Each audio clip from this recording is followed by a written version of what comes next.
Students, আজকে দেখো আমাদের আলোচ্য বিষয় হচ্ছে অরবাইটাল। অরবাইটাল বলার আগে তোমাদের আগের পড়াগুলো একটু বলছি। বিজ্ঞানী ডি ব্রগলির মতে ইলেকট্রনকে শুধু কণারূপে বিবেচনা করলে হবে না, তার মধ্যে তরঙ্গ ধর্ম আছে। কিরকম? এইটা যদি হয় নিউক্লিয়াস, তো ইলেকট্রন এই চারপাশে ঘোরার সময় ও একটা তরঙ্গ তৈরি করে পরিধি বরাবর।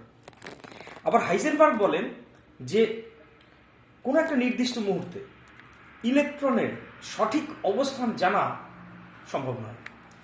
এর অর্থ হলো যে ইলেকট্রনের অবস্থান বা কক্ষপথের অবস্থান সম্পর্কে যাই বলা হোক না কেন, তার মধ্যে একটা অনিশ্চয়তা থাকবে।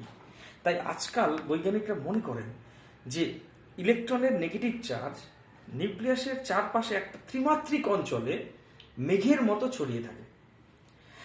এই অঞ্চলটাকে বলা হয় অরবাইটাল বা কক্ষক।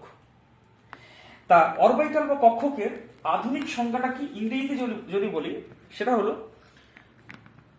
3-dimensional space around the nucleus where probability of finding an electron is maximum.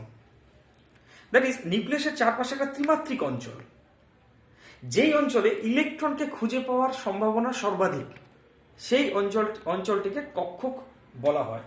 তাহলে তুমি আগে সংজ্ঞাটা লিখবে। সংজ্ঞা যেটা বললাম সেটা আরেকবার রিপিট করছি, দেখো।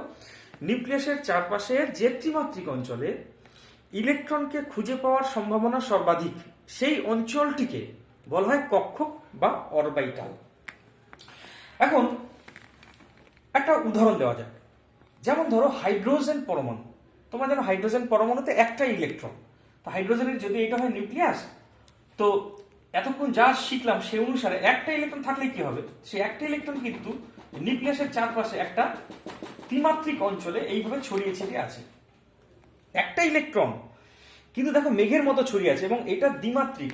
আমি প্লেনটা যেহেতু দ্বিমাত্রিক, তাই অরিজিনাল যে ত্রিমাত্রিক পিকচার সেটা এখানে বোঝা যাবে না।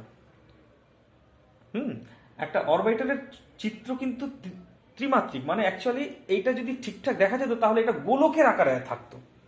এটা বৃত্ত দেখাচ্ছে কারণ এটা হচ্ছে দ্বিমাত্রিক এই তলটা, তাই এটাকে বৃত্ত মনে হচ্ছে, কিন্তু এরকম অ্যাকচুয়ালি না। ইলেকট্রনটা ছড়িয়ে আছে কি গোলকের মতো, ফুটবলের মতো নিউক্লিয়াসের চারপাশে ছড়িয়ে আছে। যদি একটা ইলেকট্রন, তাই এটা কেমন করে সম্ভব? মনে করো তোমরা পাখা নিশ্চয়ই দেখেছো, ব্লেডগুলি যখন খুব দ্রুত ঘোরে, তুমি তাকালে দেখবে তিনটে ব্লেডকে দেখতে পাবে না, একটা অন্ধকার অঞ্চল দেখবে। ঠিক তেমনি একটা ইলেকট্রন হতে পারে, কিন্তু সেটা যখন তীব্র বেগে ঘুরে একটা অন্ধকার অঞ্চল তৈরি করবে। এই অঞ্চলটাকে বলা হয় অরবাইটাল বা কক্ষক। এখন অরবাইটাল তো আবার কত রকমের হয়। S orbital, P orbital, D orbital, F orbital. আমি এক একটা অরবাইটাল সম্পর্কে এবার আলোচনা করব সেপারেটলি। সবার প্রথমে এস অরবাইটাল। হেডিং করলাম এস অরবাইটাল। এখানে তোমার পূর্বের যে কোয়ান্টাম সংখ্যা তার সম্পর্কে একটু জ্ঞান থাকা প্রয়োজন। যেমন ধরো এস অরবাইটালের ক্ষেত্রে এল ইকুয়াল টু 0 নিশ্চয় মনে আছে, না মনে থাকলে একটু মনে করাই। এল ইকুয়াল টু 0 হলে এস উপকক্ষ, এল ইকুয়াল টু 1 হলে পি উপকক্ষ, এল ইকুয়াল টু 2 হলে ডি উপকক্ষ, এল ইকুয়াল টু 3 হলে এফ উপকক্ষ। এটা তো আগেই পড়িয়েছি আমি। তাহলে এস অরবাইটালের ক্ষেত্রে দেখো L equal to 0। L equal to 0 হলে এম ইকুয়াল টু 0। এম মানে চুম্বকীয় কোয়ান্টাম সংখ্যা মনে আছে। এম এর মান হতে পারে কত মনে আছে নিশ্চয়ই, প্লাস এল থেকে 0 থেকে মাইনাস এল পর্যন্ত। তো এল এর মান 0 মানে এম এর মান একটাই হবে, সেটা হচ্ছে 0। তাহলে আমি কি পেলাম দেখো, এস উপকক্ষের ক্ষেত্রে বা এস অরবাইটালের ক্ষেত্রে এল এর মান 0, এম এর মান 0। এম এর মান 0 মানে হলো ইলেকট্রনের একটাই ওরিয়েন্টেশন মানে বিন্যাস, মানে ইলেকট্রন কেবলমাত্র একভাবেই বিন্যস্ত থাকতে পারবে। এটা কেমন স্যার, একভাবে ইলেকট্রন বিন্যস্ত থাকবে? হ্যাঁ, আমি একটু এইভাবে বোঝাবার চেষ্টা করছি।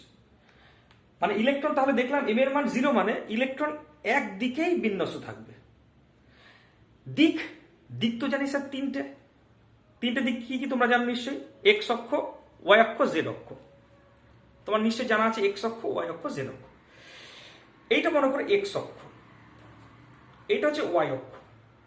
আর দেখো তোমাদের দিকে আর আমার দিক, এইটা হচ্ছে জেড অক্ষ। তার আমি একটা দিক দেখিয়েছি, এটা এক্স হলে পরে এইদিকে এক্স ড্যাশ আছে, এটা ওয়াই হলে নিচে ওয়াই ড্যাশ আছে, আর তোমাদের দিকটা জেড হলে আমার দিকটা হচ্ছে জেড ড্যাশ। তাহলে এস অরবিটাল কোনো নির্দিষ্ট দিকে বিন্যস্ত নেই। এর মানে এস অরবিটালের ইলেকট্রন মেঘ না এক্স অক্ষ বরাবর আছে, না ওয়াই অক্ষ বরাবর আছে, না জেড অক্ষ বরাবর আছে। তাহলে একটা নির্দিষ্ট দিকে বিন্যস্ত আছে, মানে এই গোলকের আকারে মাঝখানে আছে, ঠিক ফুটবলের মতো ঠিক মাঝখানে অবস্থান করছে। এর অর্থ হচ্ছে ইলেকট্রন মেঘগুলি কোনো নির্দিষ্ট দিকে বিন্যস্ত নেই, গোলকের মতো নিউক্লিয়াসের চারপাশে গোলকের মতো অবস্থান করছে। অর্থাৎ এস অরবিটালের আকৃতি হচ্ছে গোলক আকার। গোলক আকার ইংরেজিতে বলে স্ফেরিক্যাল, ইংরেজিতে বলে স্ফেরিক্যাল। স্ফেরিক্যাল কথা থেকে আসলে এস অরবিটাল। তাহলে এটাকে আমি এইভাবে এইখানে চিত্রায়িত করার চেষ্টা করছি। এটা মনে করো এক্স অক্ষ, এইটা হচ্ছে ওয়াই অক্ষ, আরেকটা আছে তাহলে এইটা হচ্ছে এক্স ড্যাশ, এটা হচ্ছে ওয়াই ড্যাশ, আরেকটা হচ্ছে জেড অক্ষ। জেড অক্ষটা তোমাদের দিকে আর এই বোর্ড ভেদ করে পিছনের দিকে আছে, মানে এইটা হচ্ছে ত্রিমাত্রিক বিষয়। জেড অক্ষটা এর উপরে এই এক্স আর ওয়াই এর উপর লম্ব। লম্ব মানে কিরকম দেখো, এইভাবে তোমাদের দিক আছে আর বোর্ড ভেদ করে ভিতরে। তা সেটা তো এইভাবে দেখানো সম্ভব নয়, সেটাকে আমি এইভাবে দেখাচ্ছি। এইটা মানে উপরের দিকে আছে, এই তলের উপরে, আর এইটা ডট ডট করে দিয়ে দিলাম, মানে এইটা বোর্ড ভেদ করে ভিতরের দিকে আছে। তাহলে এস অরবিটালের আকৃতিটা কেমন হবে দেখো তো, এরকম বৃত্তর মতো আঁকছি ঠিকই, কিন্তু বৃত্ত নয়, এটা কিন্তু অ্যাকচুয়ালি গোলকের আকার। সেটা তো এখানে দেখানো সম্ভব নয়। আর এইটা আমি ইলেকট্রন মেঘকে দেখিয়ে দিলাম।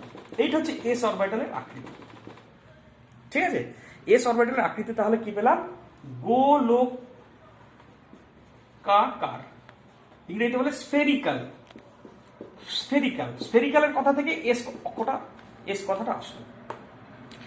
এখন একটা নতুন বিষয় বলবো, যেটা 11 স্ট্যান্ডার্ডের নয়, নিট বা আইআইটি স্ট্যান্ডার্ডের। বলে দিলাম, যারা নিট বা আইআইটি বসতে চাও তাদের জন্য এই বিষয়টা। সেটা কি, সেই বিষয়টা হলো নোডাল, মানে নোড, NODE, নোড। নোড জিনিসটা কি দেখো, নোড কথাটা হচ্ছে অরবিটালের সম্পূর্ণ বিপরীত। অরবিটাল হচ্ছে কি, নিউক্লিয়াসের চারপাশে যে অঞ্চলে, যে ত্রিমাত্রিক অঞ্চলে ইলেকট্রনকে খুঁজে পাওয়ার সম্ভাবনা সর্বাধিক, সেই জায়গাটাকে বলা হয় নোড, সেই জায়গাটা বলা হয় অরবিটাল। আর নোড হচ্ছে তার সম্পূর্ণ বিপরীত। তাহলে কি দাঁড়াচ্ছে, নোড কথার সংজ্ঞা কি, নিউক্লিয়াসের চারপাশে যে তলে বা যে পয়েন্টে বা যে লাইন বরাবর, যে কোনো হতে পারে, যেখানে ইলেকট্রনকে খুঁজে পাওয়ার সম্ভাবনা নেই, সেটা হচ্ছে অরবিটাল, সেটা হচ্ছে নোড। নোড কথার অর্থটা তাহলে কি দাঁড়ালো, অরবিটালের বিপরীত। অরবিটাল ছিল নিউক্লিয়াসের চারপাশে যে অঞ্চলে ইলেকট্রনকে খুঁজে পাওয়ার সম্ভাবনা সর্বাধিক, সেটা ছিল অরবিটাল।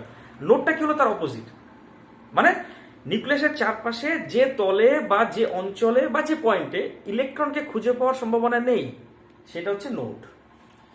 নোড আবার জানবে দুই প্রকার, একটা হচ্ছে রেডিয়াল নোড, আর একটা হচ্ছে angular node. Radial node, angular node. এবার আমি প্রথমে রেডিয়াল নোড সম্পর্কে বলবো, তারপরে অ্যাঙ্গুলার নোড সম্পর্কে বলবো। তাহলে আমি শুরু করব। দেখো, এস অরবিটাল থেকে শুরু করছি। এস অরবিটাল, প্রথমে 1s অরবিটালের চিত্র অঙ্কন করছি। এটা এক্স অক্ষ, এটা ওয়াই অক্ষ, আর এটা মনে করো জেড অক্ষ। এখন এটা হচ্ছে 1s orbital, 1s orbital. 2s অরবিটালকে যখনই আমি আঁকতে যাব, এটা এক্স অক্ষ, এটা ওয়াই অক্ষ, আর এইটা মনে করো সে আমাদের জেড অক্ষ। 2s অক্ষ আঁকতে গেলে কিন্তু দেখবো 2s অক্ষের ইলেকট্রনিক অ্যারেঞ্জমেন্টটা এরকম। প্রথমে ভিতরে একটা আছে, এটা 1s ধরতে পারো, তার চারপাশে কিন্তু আছে দেখো, এইটা হচ্ছে 2s অরবিটাল। ভিতরে আমি মার্ক করে দিলাম। তাহলে এই অঞ্চলটাতে, মানে এই অঞ্চলটাকে দেখো, সেখানে কিন্তু ইলেকট্রনকে খুঁজে পাওয়ার সম্ভাবনা নেই। এই অঞ্চলটাকে বলা হয় radial node. Radial node. 1s অরবিটালে রেডিয়াল নোড নেই। 1s অরবিটালে there is no radial node, কিন্তু 2s অরবিটালে দেখো, এটা যদি 2s অরবিটাল হয় সেখানে একটা রেডিয়াল নোড আছে। 1s আর 2s এর মাঝখানে একটা রেডিয়াল নোড আছে। তাহলে রেডিয়াল নোডের সংজ্ঞাটা কি বলতে পারি? এটা হচ্ছে একটা স্ফেরিক্যাল তল, একটা স্ফেরিক্যাল তল বা গোলকাকার তল যেখানে ইলেকট্রনকে খুঁজে পাওয়ার সম্ভাবনা নেই, মানে যেখানে ইলেকট্রন থাকে না, সেটা হচ্ছে রেডিয়াল নোড। একইভাবে যদি 3s orbital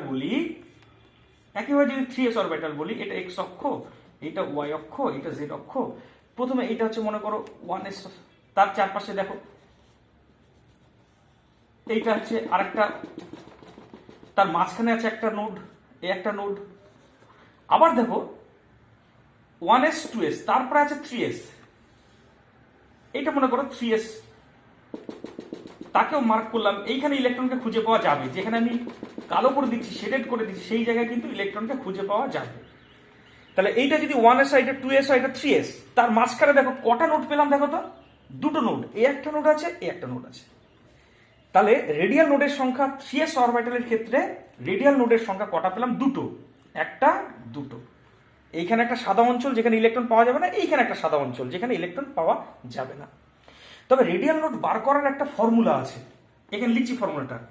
radial node equal to n minus L minus 1।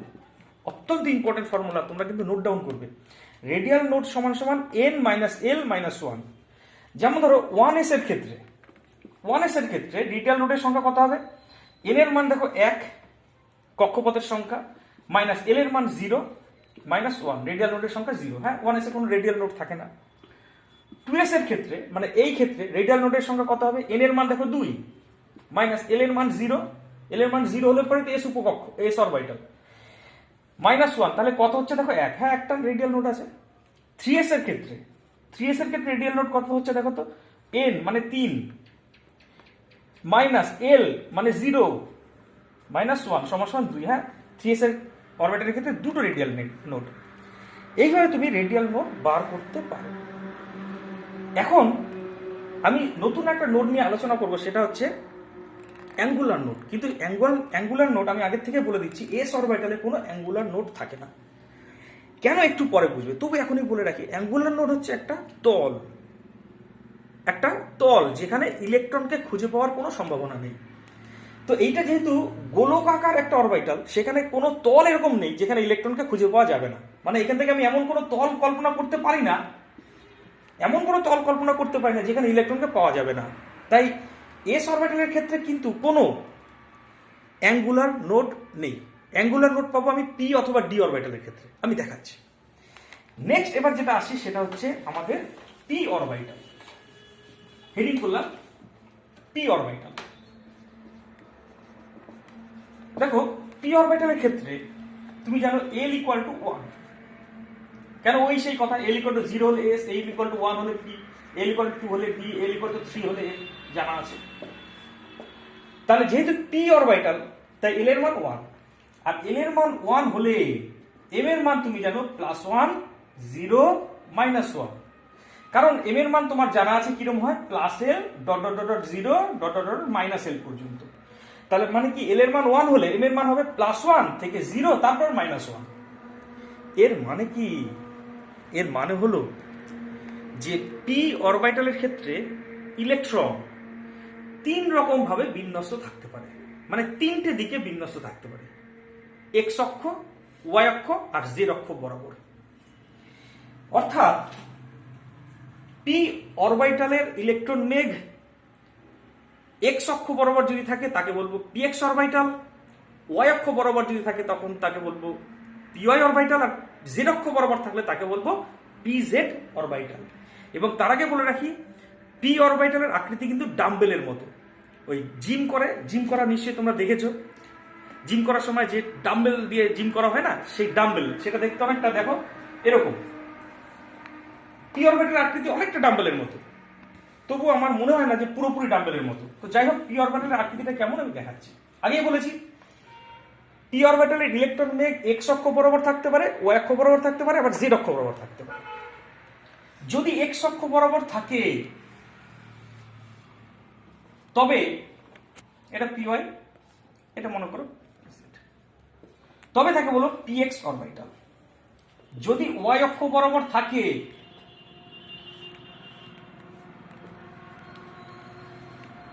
এটা এক্স অক্ষ, এটা ওয়াই অক্ষ, এটা জেড অক্ষ, তবে তাকে বলো পি ওয়াই অরবিটাল। আর যদি জেড অক্ষ বরাবর থাকে, জেড অক্ষ মানে এটা এক্স, এটা ওয়াই, আর এটা জেড, যদি জেড অক্ষ বরাবর থাকে, জেড অক্ষ মানে এরকম দিলাম আর এরকম দিলাম, তাহলে তাকে বলো পি জেড অরবিটাল। ব্যাপারটা কিরকম একটু দেখা যাক।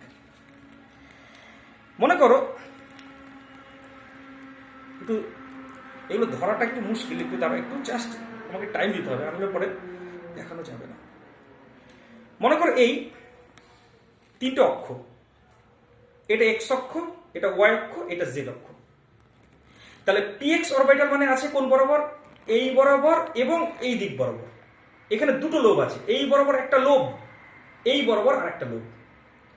পি ওয়াই অরবিটাল মানে উপর দিক বরাবর একটা লোব আছে, আবার নিচ দিক বরাবর একটা লোব আছে। পি জেড অরবিটাল মানে তোমাদের দিকে একটা লোব আছে, আবার আমার দিকে একটা লোব আছে।